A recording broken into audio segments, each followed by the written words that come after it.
Hello વિદ્યાર્થી મિત્રો, કેમ છો? તમારું બધાનું સ્વાગત છે ફરીથી વિદ્યાર્થી મિત્રો આજના વિડીયોની અંદર આપણે એકાઉન્ટમાં પેપર સ્ટાઇલ કેવી રહેશે અને તેને આપણે કેવી રીતે લખવાનું રહેશે પેપર તેની વાત કરીશું. કયા આપણા જે ભાગ છે તેમાં કયા ચેપ્ટરમાંથી કેટલા માર્ક્સનું પૂછાશે તેની વાત કરીએ. ધોરણ 12 જેનું આપણું પેપર છે 3 કલાકનું અને 100 ગુણનું પેપર રહેશે. તેમાં વાત કરીએ તો આ વખતે જે પેપર પેટર્ન મુજબ આપણે પૂછવાનું છે બોર્ડની પરીક્ષાની અંદર પેપર, તેમાં તમે જોશો તો વિદ્યાર્થી મિત્રો હેતુલક્ષી પ્રશ્નો જે 20 માર્ક્સના રહેશે, અતિ ટૂંકા પ્રશ્નો 10 માર્ક્સના રહેશે, ટૂંકા જવાબી પ્રશ્નો 12 માર્ક્સના રહેશે. ટૂંકા જવાબી પ્રશ્નોમાં બીજા છે તે પણ 12 માર્ક્સના રહેશે.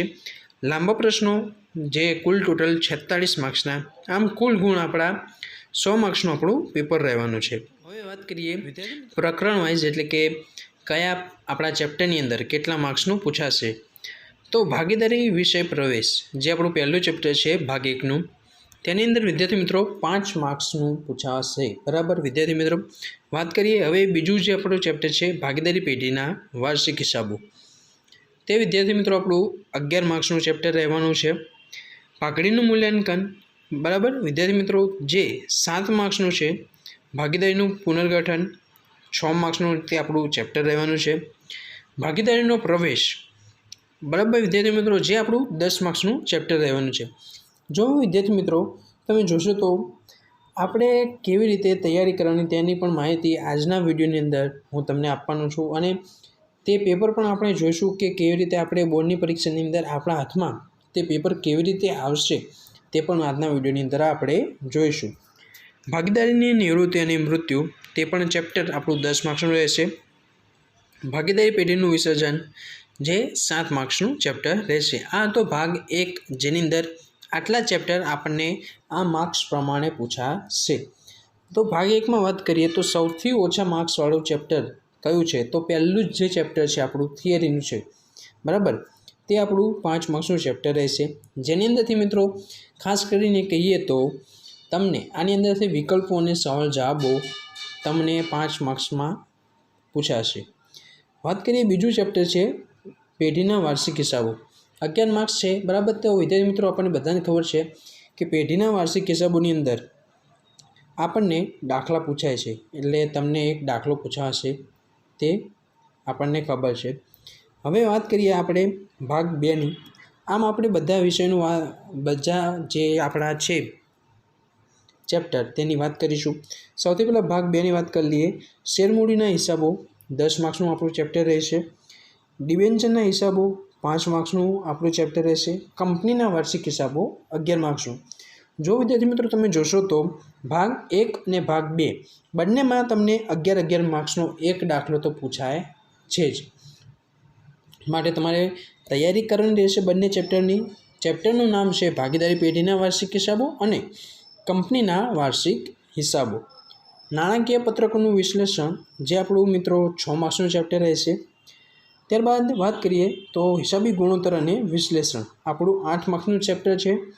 રોકડ પ્રવાહપત્ર 4 માર્ક્સનું આપણું ચેપ્ટર અહીંયા રહેવાનું છે કુલ ટોટલ. આમ આપણા બંને ભાગ ભેગા કરીને 100 માર્ક્સનું પેપર બોર્ડ તરફથી કાઢવામાં આવશે, જે બધાને ખ્યાલ તો હશે જ. તો વિદ્યાર્થી મિત્રો હવે થોડીક પેપર પેટર્ન જોઈ લઈએ આની પૂછાશે. વિદ્યાર્થી મિત્રો અહીંયા તમને 1 થી 20 પ્રશ્નોની અંદર તમને વિકલ્પ પૂછવામાં આવશે, અને તે વિકલ્પ તમારે ક્યાંથી કરવાના તેની પણ જાણ કરી દઉં છું, જેથી તમે આ દ્વિતીય પરીક્ષાની અંદર તમે પેપરની તૈયારી કરો છો તો તમારે કેવી રીતે કરવાની રહેશે વિકલ્પોની MCQ, બરાબર. તો તમારા પાઠ્યપુસ્તકની અંદરથી જ મિત્રો તમારે MCQ તૈયાર કરવાના રહેશે. અને જો તે પણ થઈ જશે તે એના કરતાં વધારે, બરાબર, તેનાથી વધારે આપણે MCQ કરીએ તો આપણા માટે સારું કહેવાય. માટે તમારે ત્યાં MCQ તૈયાર કરવા માટે જે આપણા પાછળના વર્ષોના બોર્ડના પેપર છે તેના MCQ આપણે તૈયાર કરવાના રહેશે, બરાબર. 21 થી 30 પ્રશ્નોની અંદર આપણે કહેવાય કે એક વાક્યનો સવાલ જવાબ આપણને અહીંયા પૂછવામાં આવશે. હું દરેક તમને પેપર આખું બતાવીશ કે કેવી રીતે આપણને અહીંયા પૂછવામાં આવશે. તો ડાયરેક્ટ આપણે પેપર ઉપર આવી જઈએ જેથી તમને વધારે ખબર પડે, બરાબર. જોશો તો વિદ્યાર્થી મિત્રો તમને વિભાગ એની અંદર તમને વિકલ્પો અહીંયા પૂછવામાં આવશે. 4 ઓપ્શન પણ સાથે છે, માટે તમારે કોઈ પણ તેવી તકલીફ પડશે નહીં. તમે જોશો તો અહીંયા MCQની અંદર તમને મોસ્ટ ઓફ તો થિયરી જ અહીંયા પૂછવામાં આવેલી છે. જો તમે થિયરી પણ જોડે વાંચો છો તો તમારે MCQ પણ થઈ જશે, તમારા સવાલ જવાબ પણ થઈ જશે. બંને 2 in 1 કામ તમારું ફક્ત ને ફક્ત તમારી પાઠ્યપુસ્તકની થિયરી વાંચવાથી થઈ જશે. અને એકલા MCQ વાંચવા માટે તમારી બુકની અંદર છે જ. હવે આગળ વધતા વિભાગ આપણો જે બી છે, બરાબર. વિભાગ બીની અંદર તમને મિત્રો કીધું એ પ્રમાણે તમને એક વાક્યના પ્રશ્નો પૂછવામાં આવશે. તે પણ તમારી થિયરીમાંથી તમને થઈ જશે. અને વાંચવા માટે તો તમારી પાઠ્યપુસ્તક છે જ, તેમાંથી જ તમારે વાંચવાનું છે. તેની બહારનો એક પણ શબ્દ, આ વાત ખાસ સાંભળજો કે આ પાઠ્યપુસ્તકની બહારનો એક પણ પ્રશ્ન પૂછાશે નહીં. વિભાગ સીની અંદર તમે જોશો તો મિત્રો અહીંયા તમને દાખલા પૂછાશે અને અમુક જે ટૂંક નોંધો હોય છે તે પણ તમને અહીંયા પૂછવામાં આવે છે. વિભાગ સીની અંદર જે આપણો કેટલા માર્ક્સનો 12 માર્ક્સનો રહેશે. 6 આપેલા હશે જેમાંથી તમારે 4 લખવાના રહેશે. વિભાગ ડીની વાત કરીએ, જે તમારો 12 માર્ક્સનો 5 પ્રશ્નો આપેલા હશે તેમાંથી તમારે 3 માર્ક્સ 3 લખવાના રહેશે. તમને વિદ્યાર્થી મિત્રો બધાના IMP તમને મળશે આ વિડીયોની પછી, એટલે કે આ વિડીયો પછી જે વિડીયો આવવાનો છે તેની અંદર તમને IMP મળી રહેશે કે તમારે શું કરવાનું રહેશે, કયા દાખલા કરવાના રહેશે, કઈ પદ્ધતિના દાખલા કરવાના રહેશે, તે બધું તમને તેમાં જણાવવામાં આવશે. અત્યારે ફક્ત આપણે પેપર પેટર્ન જાણી લઈએ જેથી ખબર પડી જાય કે આપણે પેપર કેવી રીતે લખવાનું રહેશે. ત્યારબાદ છે વિભાગ E, જેની અંદર આપણને 24 માર્ક્સનો વિભાગ આપણો E છે, જે આપણે અહીંયા કરવાનો રહેશે. અને કયા ચેપ્ટરમાંથી આવશે તે પણ હું તમને આના પછીના વિડીયોમાં હું જણાવી દઈશ.